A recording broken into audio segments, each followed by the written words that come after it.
Today we're going to tear down an engine that it shouldn't fail, but they actually do at a pretty alarming rate. And most people don't think that these could possibly go bad, but Toyota Priuses blow up engines. I know, that sounds crazy to think, but the 2010 and later Priuses are known for consuming oil. And the other problem with that is that when people buy a Toyota, they assume they're buying the most reliable or one of the most reliable brands out there. I don't need to check the oil. These things don't have any problems, so they don't. They also extend their oil change intervals, and then they need engines. Now, these engines are not cheap. The 2004 to 2009 engines, you can pretty much get those for a couple $100s, if that much. But 2010 started the 2ZR-FXE engine, and these engines are $2,000 or more. And I know what you're saying. Well, those cars are more expensive. That's why the engine's worth more. No, absolutely not. There's a demand for these engines because these engines blow up. So this engine is out of a 2012 with 222,000 miles on it, and that is premature for most engines. It's not a rotary, it's not a Subaru. If it's not those two things, they generally seem to last. 222K seems to be kind of low, especially for a Toyota. However, this engine has been ventilated. Now, what's interesting is right next to that hole is the dipstick, which has probably not been out for way too long. So yeah, this engine's blown up, and we're going to tear it down today. Toyota's ZR family of engines came out in the late 2000s. They put these engines in all type of cars, not just hybrids, but the hybrid models have an X in their nomenclature. So this is a 2ZR-FXE, and the X engines are Atkinson cycle, which means that the intake valves are held open during part of the compression stroke. That means that they don't make as much power, but they are more efficient, which is the name of the game. This 1.8 liter makes just shy of 100 horsepower, but if you figure there's an electric motor to assist you as well, it's pretty on par with most cars in that class in that era. Now, these engines are pretty low stress, which begs the question, how do you blow one up at 56 miles an hour in the left lane? Well, all engines need oil and to maintain oil pressure, and unfortunately, most people don't check their oil as often as they should. I know I hammer that home as hard as I can, but I hate to see people blow up engines when it could have been easily avoided, which is most of them. Well, this is one hell of an inspection port. You can see for miles inside of this thing. And there's a lot of carnage in there, and I'm sure some pieces were ejected during this process, but it's not that often that you can see a wrist pin from the outside. So what do you think the over-under is on whether this engine will turn over or not? Oh.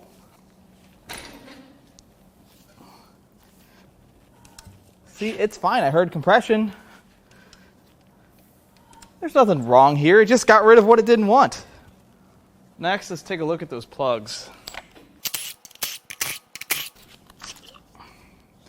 Well, this engine's clearly sat outside for some time. I can't blame them. I mean, look at it.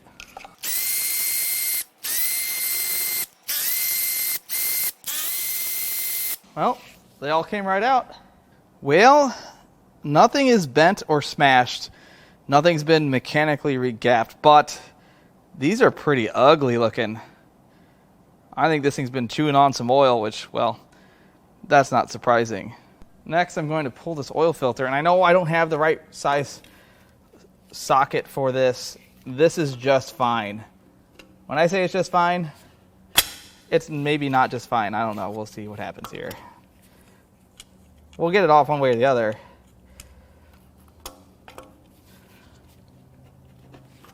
Or other. What a mess. I just want the filter. I don't care about any of this.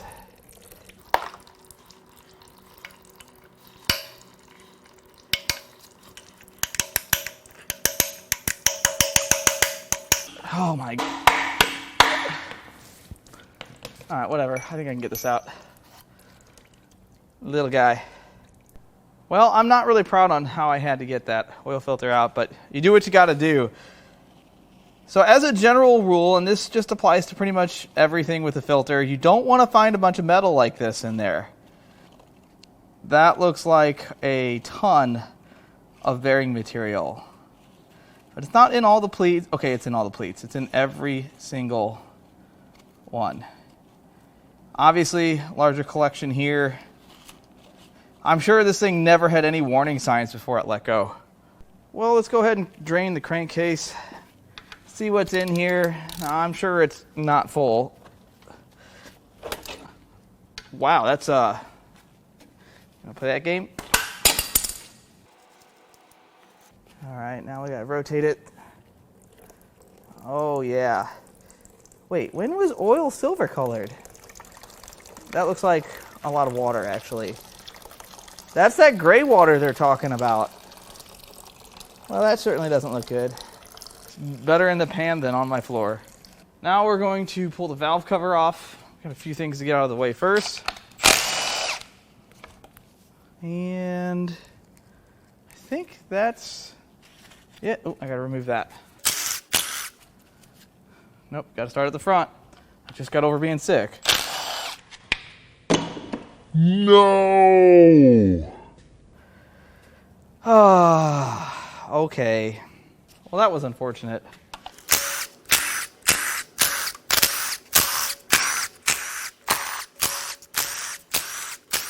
I think that's everything. Oh, wait. Am I missing anything?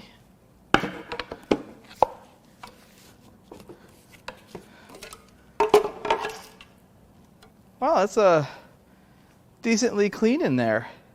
Well, I don't really see anything too crazy. I mean, that's a little concerning. You know, it's a little loosey-goosey. But all the valve train looks to be where it's supposed to be. So I want you to look at the general shape of that cam lobe. This is an exhaust cam, so this is a regular, normal cam profile. And then we can look at the intake, and you see how much more round that is? It's significantly different. And that's that Atkinson cycle. Next, we're going to remove the exhaust manifold. Sure, these will just come right out. Wow, they did. Was that it? Oh no, there's a big bracket right there. Let's see, we could do this the right way, or next I'm going to remove the EGR cooler and the EGR valve. And yes, gasoline engine with an EGR cooler. I think this was the first Toyota engine to have these in the States. And it is a failure point. I think these things tend to leak, and then these engines will blow head gaskets.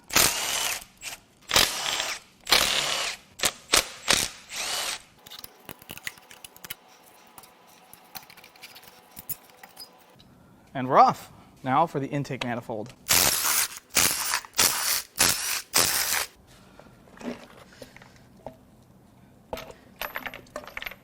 Ooh, there's a little bit of water in there. And we've got one hose. That sounds like a plural of something. It's not. Let's see what's in this intake manifold. Ooh, that's not carrot juice. While we're here, I'm just going to get it out of the way. There's a dipstick tube that needs to be removed. And I'm going to do that. I'm just going to take it out. It's going to be fine. It's not going to fight me. It's Toyota. These things usually aren't too bad.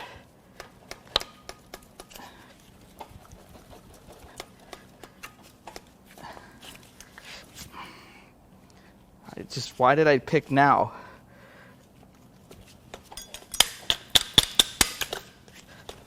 You know what? It's about to get rowdy in here.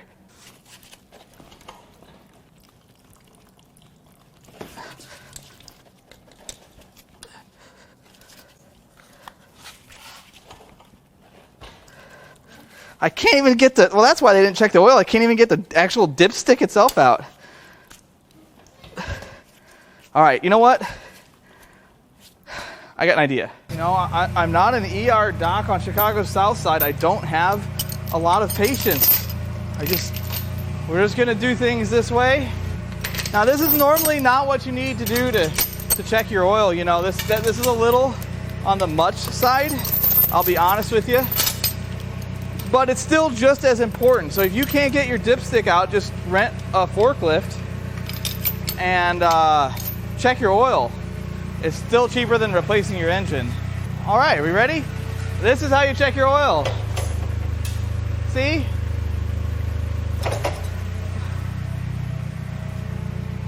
It's empty. All right, we're gonna do this one more time because this can't possibly go wrong.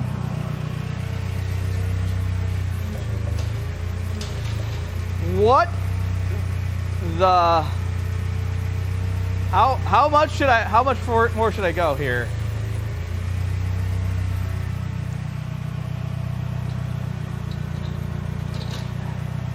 I'm pretty sure I can pick up the whole engine by the dipstick tube. Yeah, this is safe. I'm gonna go back down. Oh no, it's crushing my pan. This is so not what I anticipated at all. So stubborn. Ah, yes. It was just in a bind.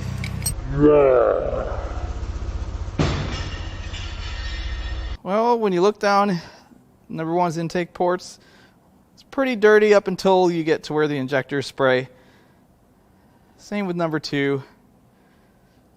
Number three, the valves are open. It's hard to see anything in there. Will you leave me alone? And some water and moisture. So we're definitely going to see some moisture and rust in this engine, but I think that was mostly how this was stored and less of what happened to it. The next thing we're going to do is remove the water pump, which is electric on this engine.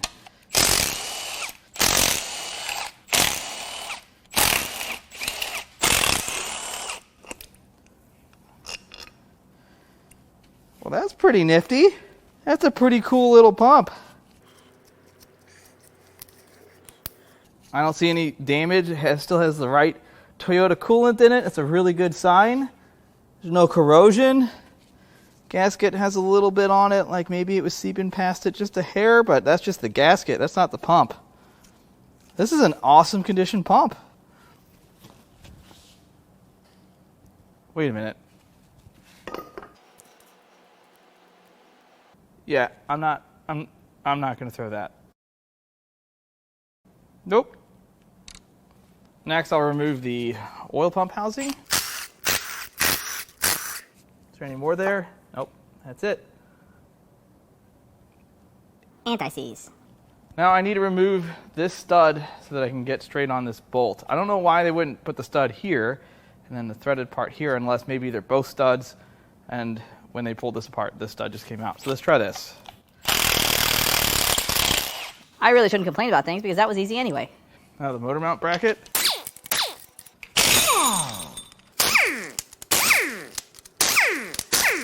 Now the crank pulley. That makes really short work of it. Come on now. Hang on a second. So I'm going to lightly thread this back in so this doesn't go flying. And we're just going to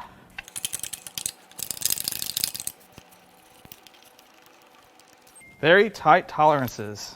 And for those wondering, yes, it is a keyed crankshaft.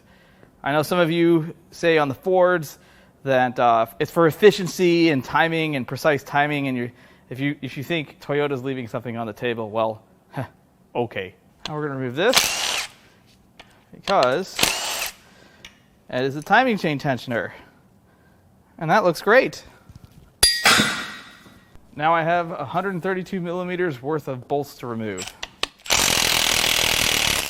1/12 at a time.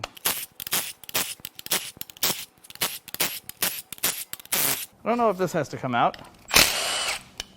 I'm going to go with yes. Now when this comes off, it's going to come with the thermostat here. I think this will be pretty simple to get off. I hope I don't have to eat my words. That won't taste good. Give you plenty of places to pry. There we are.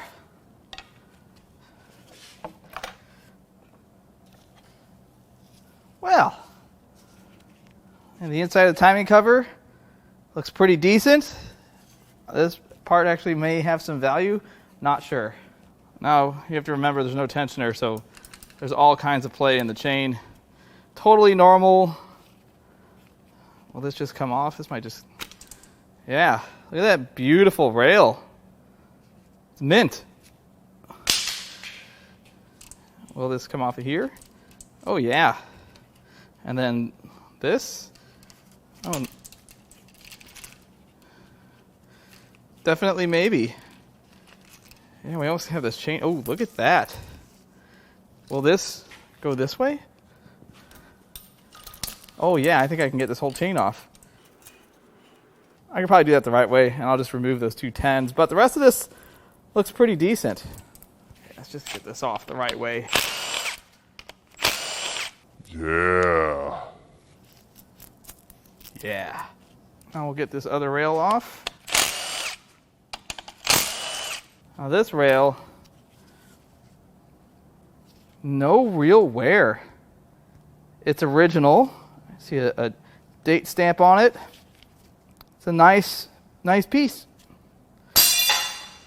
Now this engine doesn't have your typical cam caps like a lot of the engines I've torn down. It has like cam towers like a lot of Toyotas from this era, which means there's lots of 10s and 12s, and I think I can remove the cams and the tower, this plate, by itself, but I would like to look at the cam journals, so we're going to just take the whole thing apart.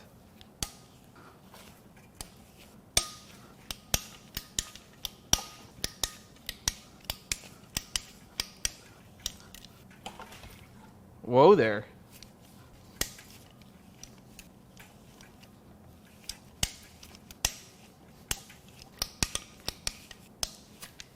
Ooh, that one hissed at me.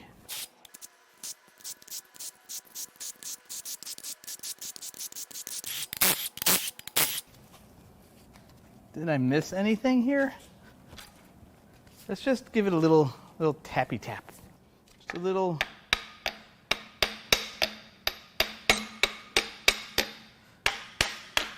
Yeah, like that.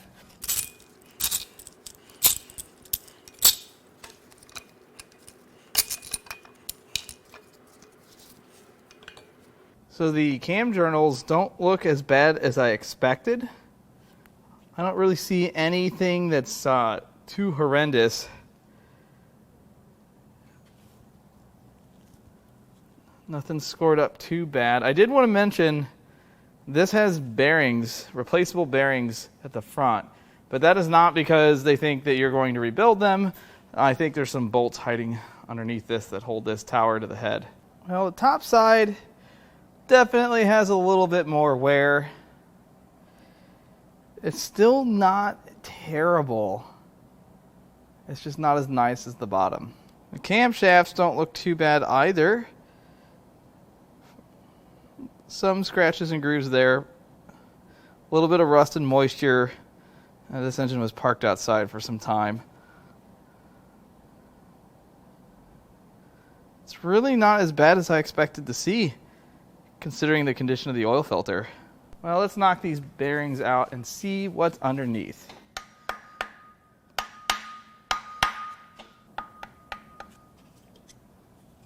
Nope, I was wrong. Maybe they do want you to fix these things. Yeah, no, there's no bolts underneath them. Well, that's good. Just reinstall these like nothing to see here. There are 2 more cam tower bolts in here. Ooh, that made a noise and it has a foul smell. Does this come off pretty easy? Do they leave me a place to pry? Yeah.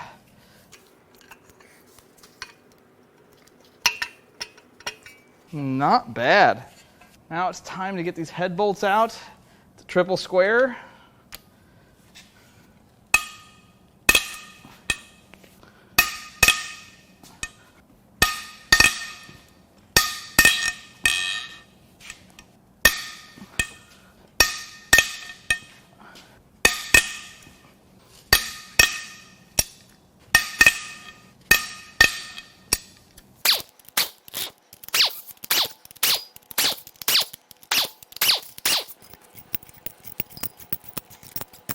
Okay, now this head should just lift right off.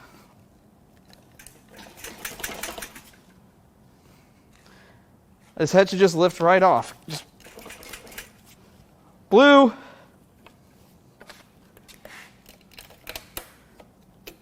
Crack the seal, I guess. There we are. That's all it took. Little convincing.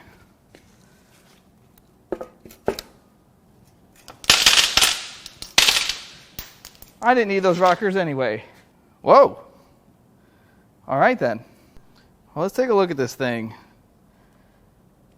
Cylinder 1, cylinder 2, some vertical wear. It's not terrible, not for 200,000 miles. Oh. Well, there is still part of a piston in there and one ring.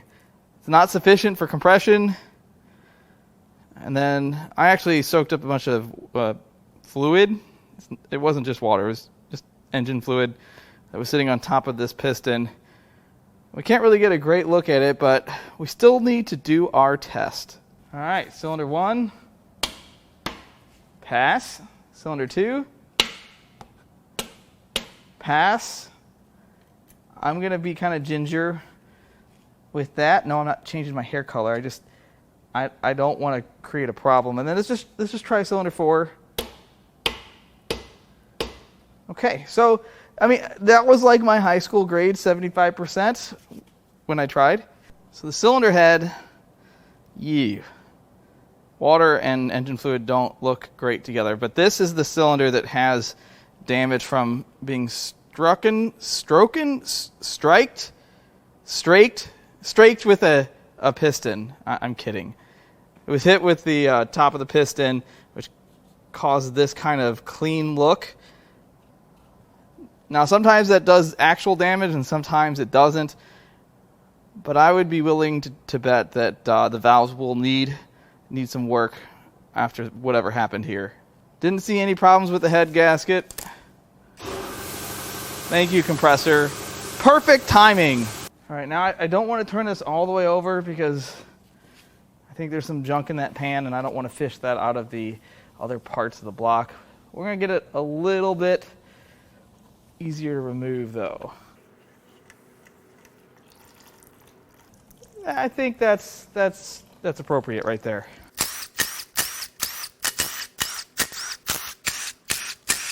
Let's see if we can just pry this off. Oh, it's going to take a little more effort, I think. Maybe not.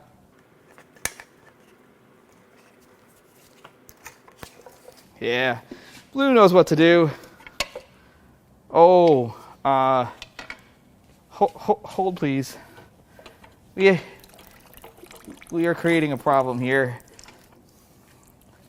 No, more than that. This is, I wouldn't call it a full load, but oof. Let's go see what we got in our gift basket. You know, even the little pans can have a lot to offer. Let's see, what do we have here? Oh, Reynolds bearing foil. I have no idea what that's from. There's one rod bolt. There's another rod bolt. That's piston. Ring, ring, ring. Pick up the phone. Oh, I'm just kidding. That's all piston. That was a bearing. You know, I'm just going to do one of these numbers. Now we're going to give it a bath. I should really do this on top of a pig mat or something. That's a better idea than what I'm currently doing. All right.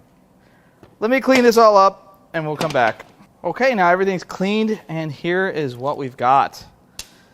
We've got 2 rod cap bolts, at least parts of them. This is what I believe to be a rod bearing. Also a rod bearing.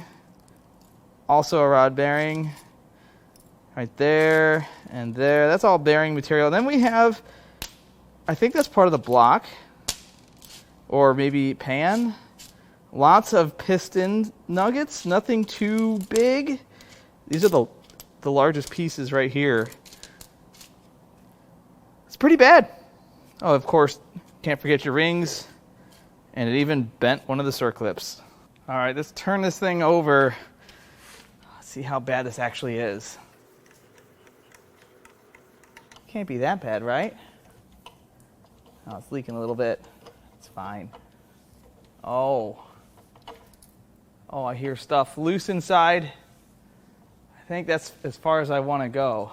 Well, at first it didn't look too bad, and then when you look at the pickup, I mean, how are you supposed to get oil passed when you keep all your bearings in there?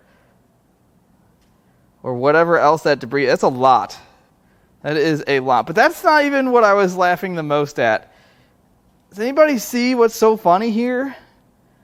Just imagine what's missing from the debris field we pulled out of the pan, and it's this. That's the rod cap. It's meant to be. I'm not kidding. That's the rod cap. It's just oh, that's fantastic. Perfect spot. All right, let's see if we can get this nut off here. Yeah, that wasn't too bad. Does this come off nice and easy? Oh yeah. And then that slides off. And then that slides off. Nice. And now we can pull the bearing pump. I mean the oil pump. Although I don't know if this comes out until the pan. I don't know how this is going to come out. I think this comes out before the upper oil pan. Ah, yes. What kind of teardown would this be if we didn't pull the oil pump apart? Looks like we just have some 10 millimeters.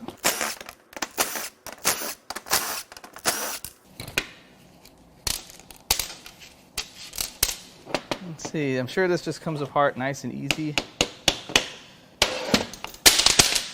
Excuse me, rockers. And there we go. There's the shaft. We're going to give this a quick little bath so we can see what kind of condition it's in. Well, this is one of the roughest oil pump gears we've seen. Now, it's not broken. Or is that broken? Is that broken? It sure is. That is cracked. That's yeah, it's a very faint crack. That's a first in a long time. We've had one broken on a Dodge Ram V10, but that was from a broken crankshaft. This doesn't. I don't think it has a broken crankshaft. Wow, that's pretty cool. I might have to hang on to that. This piece has pretty moderate wear. Housing. Look at all the metal right there. It's all kinds of forbidden glitter. But we need to check out what they put in this little pocket. I mean, pickup. And there's only one way to find out. Actually, there's a better way to find out. I'm just going to pry the pickup cover off.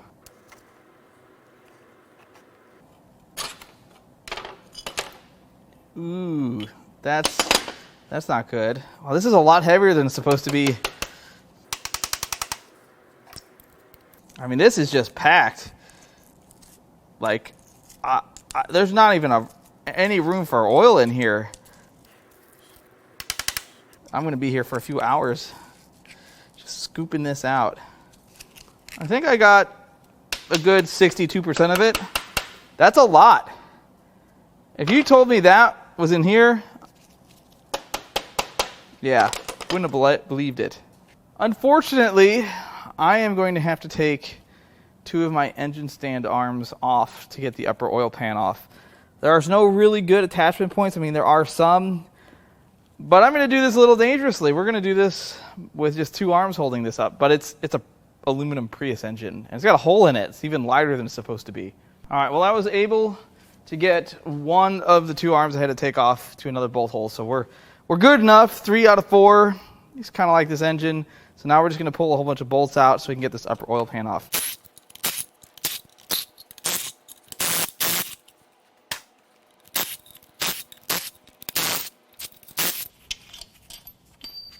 That should be all.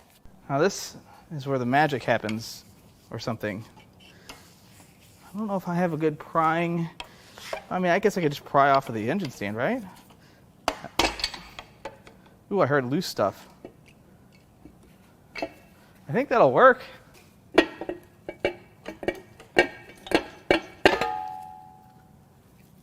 Oh, yeah.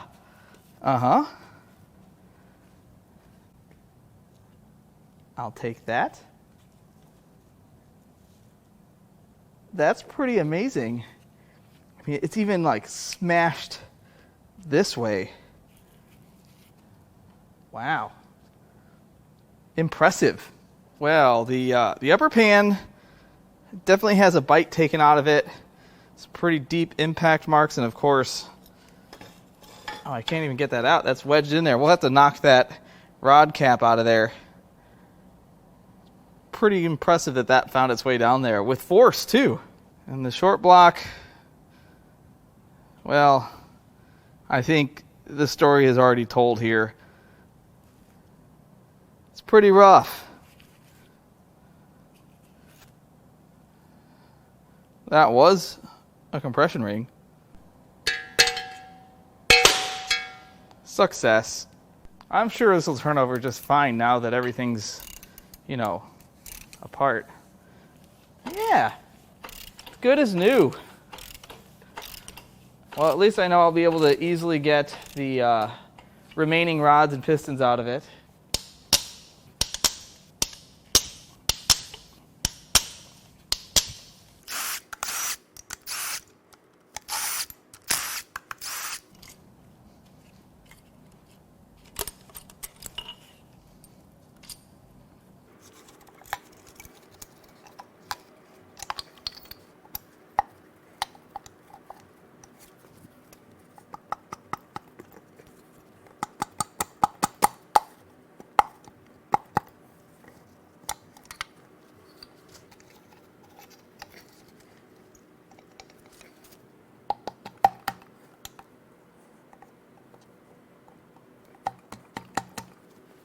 This one is very stubborn. I'm sure this one will just come right out.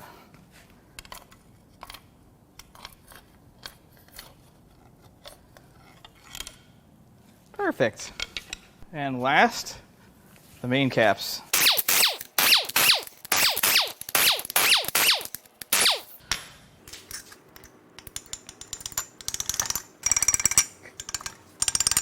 Now the crank should just lift right out. Well, the main bearings, some of them look okay, and then some of them look like this, or this, or even better off, this, or they look okay. And you can definitely tell the block, well, that's going in the bin. Pistons quarters hit. There's still chunks of pistons and block. It's a mess. Now the rod bearings are interesting. Cylinder 1 looks all right. Cylinder 2, a little worse, but not bad. We've already seen cylinder 3. That is wreckage. And cylinder 4 isn't really too bad. It's amazing the disparity between everything in cylinder 3. Now on the rods and pistons, these look all right, but there's a lot of carbon trapped in that oil control ring, lots of oil deposits. And I think all of that and low tension rings, burning oil. Look at that. I don't see any actual damage to any of these, not even any skirt wear, nothing notable, but then we have this. So this is a compound bend. I think the wrist pin has a few scratches, but otherwise they'll probably buff out. There's the piston halves. This side has the rings.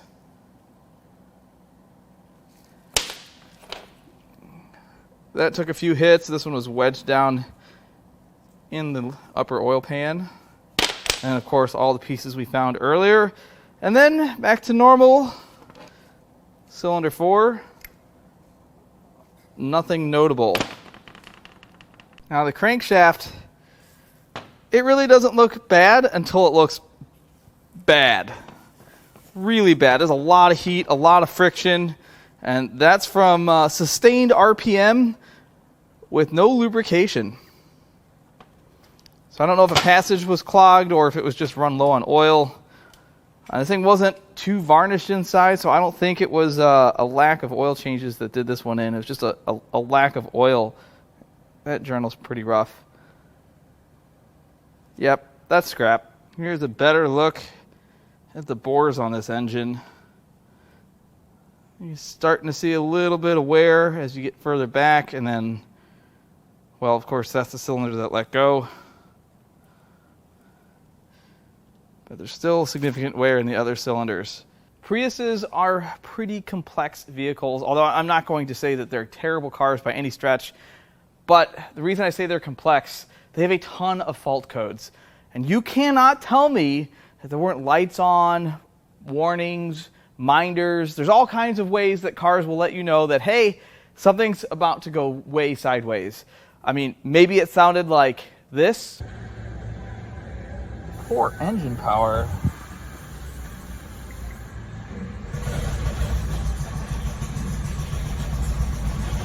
It sounds pretty poor to me. Low engine oil pressure.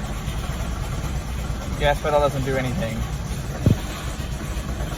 Disconnected. That's a Prius that I had in a couple years ago before I did, well, maybe 4 years ago, before I did engine teardowns on this channel. And had I let it continue to run, it would have probably looked like this. Same story, 200,000 miles, had a quart of oil in it. Not enough. You guys got to check your oil. I don't care what you drive. You got to check your oil. If it's your lawnmower, if it's your golf cart, if it's gasoline. If it has an engine in it, it requires lubrication. And it's really easy to check your oil. Oil's not that expensive. And it can keep this from happening. This is a pretty common problem for these engines, whether it's the Lexus variant, I guess it's a CT200, or if it's a Prius or all the Prius variants. This is still an engine that's in production, and I don't know that they solved the oil burning problem. I know there's several TSBs on it, but either way, they all have a dipstick. You might as well pull it and check it sometimes, just on a regular basis, and then your engine won't end up on my channel. Now, I have to thank, and you guys have to thank, Travis and Dane at AA Auto Parts. It's a local yard over in Bethalto. They brought this engine to me for $50. I mean, that's great. Thanks, guys. I really appreciate it. I really hope you enjoyed this teardown. If you'd like to buy anything out of this engine or anything else I've torn down, there's a few good parts on this engine, some cool stuff for your desk. Or if you want to buy parts out of this super clapped out 160,000 mile V10 M5, which means I will have a core when I sell this engine.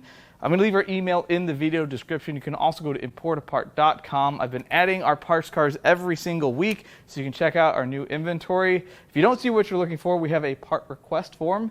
You can send us an email. Well, that actually sends you an email directly of exactly what it is you're looking for.